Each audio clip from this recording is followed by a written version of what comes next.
You want to lose weight? Easy. Eat less, move more. That's it. But your brain loves drama.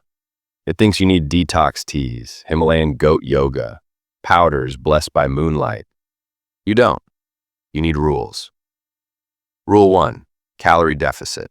Burn more than you eat. That's the engine. Not starvation, not suffering, just a little less food, a little more motion. Suddenly, your body's melting fat like it's on clearance.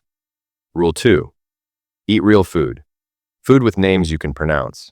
Protein, fiber, veggies. Not stuff with mascots.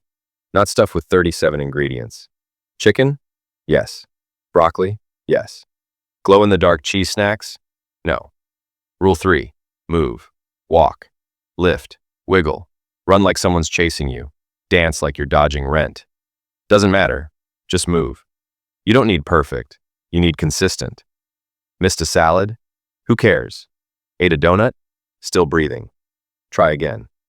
Missed a workout? Cool. Walk it off tomorrow. You're not a robot. You're a monkey with big dreams and stubborn fat.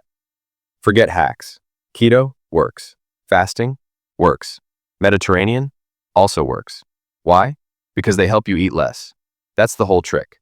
Don't worship the diet. Follow the rule. And here's the twist. Weight loss slows. Plateaus happen. The scale lies. But your pants don't. Your mirror doesn't. Your energy doesn't. Keep going. Trust the boring stuff. The basics. The repeatables. Not the shiny new trend, but the simple math and the daily discipline. The internet screams for shortcuts. Ignore it. You already know what works. Eat like a grown-up. Move like you care. Sleep. Hydrate. Repeat. Hit like. Hit sub.